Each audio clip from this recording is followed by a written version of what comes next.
The wait is over, and a video gaming titan has returned, for better or worse. And Square Enix squarely puts its dick on the table, too. So I just finished my first run through of it, and in no uncertain terms, I enjoyed the experience immensely. But I'm also really easily entertained. So I'm going to try to curb my enthusiasm a bit and be a little critical as well. To begin with, though, it's important to know where I'm coming from before I get started. When the original Final Fantasy VII came out, I was 7, and I didn't own a PlayStation. As a result, I didn't play this game as a child. As I got older and advertisements, cultural references, etc., rose around me, I became very aware of the game.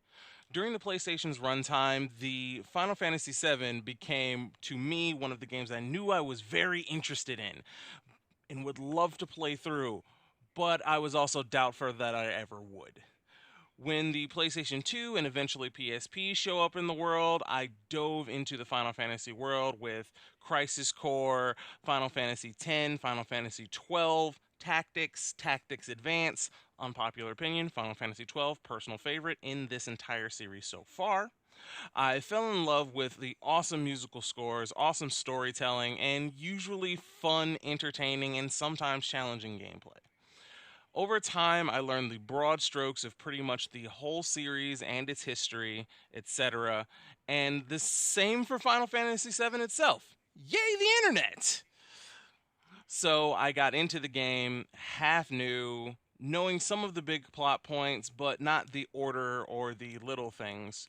Going through Midgar was mostly a new experience, but still somewhat nostalgic in strange ways. This will be important later when we are talking about the story, so hold on to that for the end of the video. So, reviewing this, I'm going into 3 aspects I consider the core of most games to me: presentation, gameplay, and story. Here's your warning now. The story section will include spoiler alerts. So if you haven't played Final Fantasy VII and you don't want to know about some of the additions to the remake, maybe skip that part. Starting with presentation, I hear people tout the graphical power enhancements with every new console generation, and maybe it's just the broke kid in me, but I'll always insist that a game doesn't need to be pretty to be good. But with that said, this game is undeniably fucking pretty. The environments are gorgeously realized, the Undercity slums feel real, lived in, and just full of an actual community. Stopping to look up and see the steel sky above choking out the real one invokes that sheer feeling of oppression that is sort of central to the feeling of all of the slums in the game. And then the couple of times you find yourself actually topside, you get a very genuine feeling of being downtown or having a nighttime stroll through a calm and local neighborhood. I literally got myself lost and enamored with Mall Market like someone on their first trip to Vegas or Times Square. The character models are awesomely made and make me really want to play with various variants from Advent Children. Barrett wrapped in a marshmallow, anyone? Other reviewers have noted some texturing issues in the more open segments of the game, and if that happened during my gameplay, I was too wrapped up in it all to notice. And then again, I probably would have overlooked it anyhow. But one thing I will say is that non-important NPCs do start to look pretty samey, and there are a lot of them. Seriously though, it's sort of just a nitpick.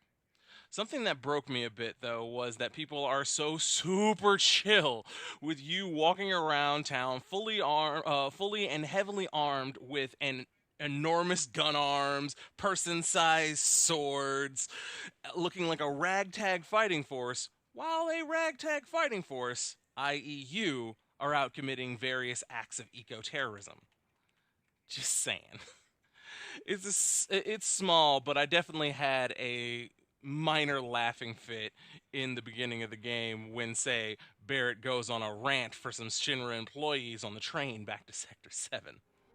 That explosion was a Oh message. no. A message to the bastards bleeding our planet dry. Oh god. Barrett. Think they got it? Barrett, you're not helping. Heard it loud and clear? Y'all's masters? Barrett, you're being real obvious right now. Overall, though, presentation, this game definitely scores a 5 out of 5 and earns that shit.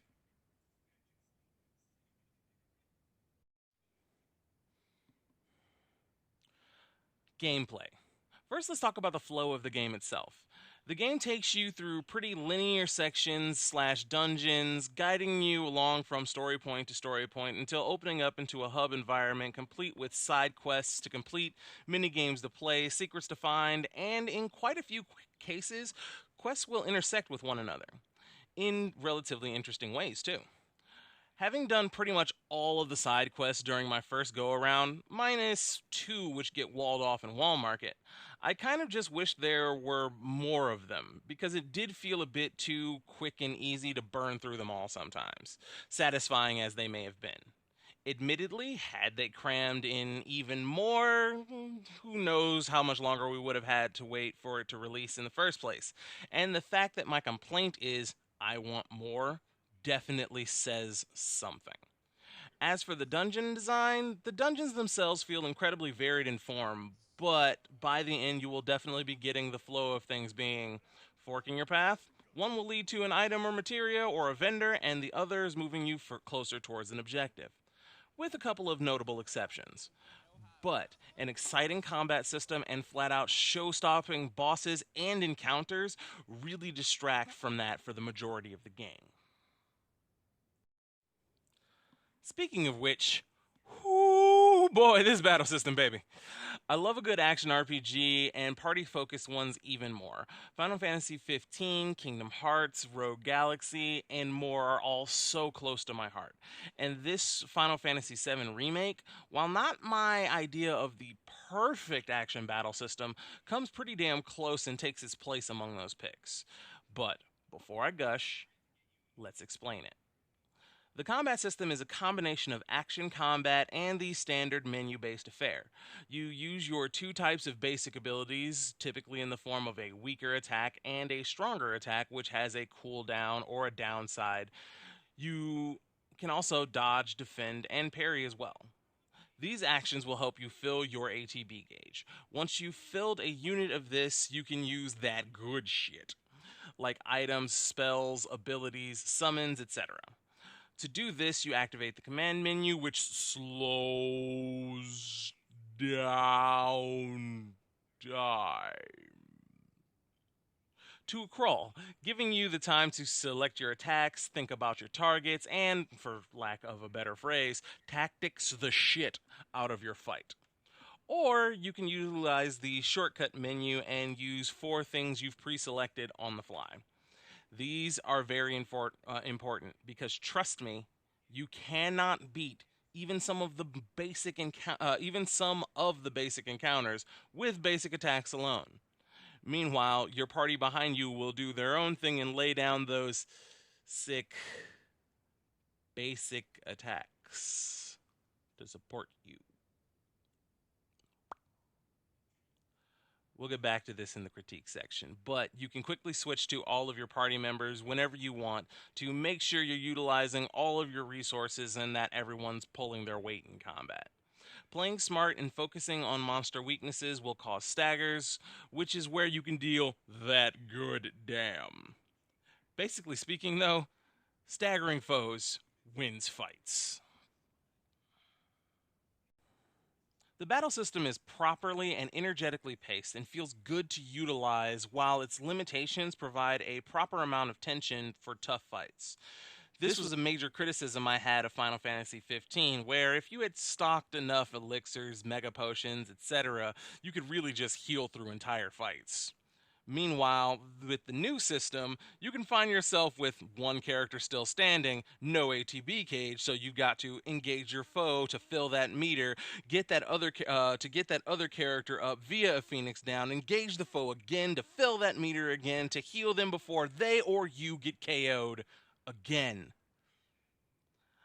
I always operate under the assumption that battle is not fun unless there is a challenge, and the limitations the HEB system puts on you, the player, helps provide that challenge in the framework itself. With that said, the frantic hack and slash pacing combined with the number of enemies that can find their way onto your screen at any one time can make the screen a confusing mess of moving parts. Sometimes. In the same vein, some of the bars can be rough to keep track of and could be made more prominent. Again, though, this is a small gripe, like teeny tiny. What does bother me a bit is kind of personal because it's based more around how I like to play than anything else. I'm the kind of player that doesn't like to break my flow of combat once I'm in it. And while menuing is very simple and easy to navigate quickly, I still like to use the command menu itself very sparingly and utilize almost exclusively my shortcuts menu, giving me four abilities to use primarily for most occasions. When I know occasions are going to change or I get better abilities, I change up those shortcuts. It's typically enough, but it does lock you out of some things. So I have a couple combat abilities and Fira on my shortcuts list, but the enemies I'm fighting, I don't realize absorb and heal from fire damage. Then I'd love to not have Fira on my shortcuts menu, or just have more options so that 25% of my primary resources aren't now rendered useless. I suppose what I'm asking here is Square Enix, please let me change my shortcuts during combat. It's a middle ground I'd love to see because while it's not the same as, say, dropping in full new materia, but determining which of the resources you have are best for an encounter and getting them hotkeyed and ready to go for said encounter. I'd also accept if we could just change the settings of the slowdown so that it was our choice how much pressure we'd like to still have on us while we're making our selections and targeting our foes. I definitely got over it and got used to the command menu when I had to. For the most part, only using it for buffing abilities, items, etc. While my offensive abilities were mostly what I put onto the shortcuts. The other change I'd like to see is more ways to set up your party to perform in combat on their own. For example, Final Fantasy XII had the Gambit system, which pretty much lets you program their behaviors and skill usage, and similarly, Kingdom Hearts lets you set behaviors via a menu. Final Fantasy VII Remake does sort of answer this with certain materia like auto cure, where if a party member hits a critical HP point and a character has ATB, they immediately cast cure. And synergy, where a character will follow up an offensive spell you cast with one of their own. A few more materia like these would probably be very helpful in letting a player relax, stick to a specific character in combat, knowing that all of the characters are doing more than just the bare minimum. To round out this discussion, we're going to talk about difficulty settings, which I don't think were handled too well. Normal mode was fine to play through, it provides the right amount of challenge, and while I didn't try easy mode, the fact that classic mode, wherein all characters act automatically, letting the player just worry about ATB menu inputs, making the gameplay a pseudo turn based affair, is tied specifically to easy mode. This is disappointing because I'm sure there are lots of diehard fans who'd still love to play in this mode, but not necessarily be tied to a specific difficulty. And after unlocking hard mode, seemingly the logical next step after finishing the game on normal mode, since you unlock it after doing so, and many of the skill increasing items can only be obtained in hard mode, you find out that not only are the enemies tougher, as they should be, but you don't recover MP from resting at benches like normal mode, and you're not allowed to use items at all. But you still get items from treasure chest drops and such.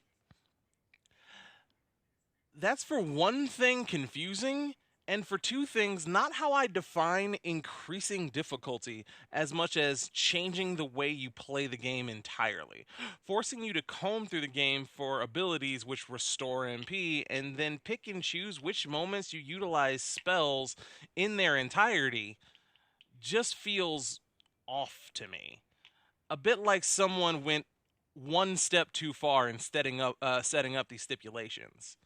Like less of a hard mode and more of a challenge mode.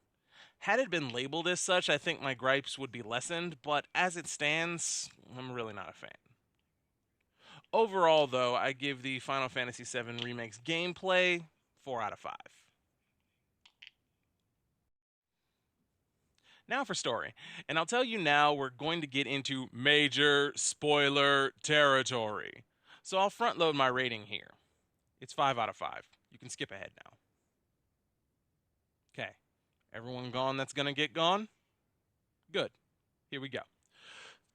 For the most part, this is the same story you probably remember and love in a lot of ways, with some additions, mostly fleshing out the story and character aspects that weren't elaborated on in the original game. As a relative newcomer to the story, I can say that they were implemented very naturally, as nothing felt forced or super out of place. You spend a lot more time with the Avalanche crew, and all three of them get full, juicy characters to the point that when the Sector 7 plate falls, I was literally commanding them into my mic not to die, you assholes. Jessie is awesome, flirty, energetic, funny, and you even get to see the heartfelt personal aspect of her reasons to join the cause in the first place. Biggs is pragmatic, capable, and possibly very overcaring, and Wedge is just plain best boy, to the point that I'll even use the term best boy. Both them and the leading characters are treated to real and fulfilling character arcs with the outcomes of their actions, questioning the morals of the actions that they've been taking. No lie, on multiple occasions I had to actually ask myself if Cloud was really the main character of this game. The rest of them were done that well. But now for the murder house in the Colosseum, the ending. One of the most peculiar additions to the plot are the Whispers, specter-like entities which are identified in the game's finale as arbiters of fate. In various situations, they either help, hinder, or even outright attack you, following the events of the story right up until the climactic escape and confrontation before the credits roll. After a hint of digging, you'll notice that they only really interfere when the events of the current story deviate from events of the original. Aerith hanging around a little too long with Cloud on Loveless Street.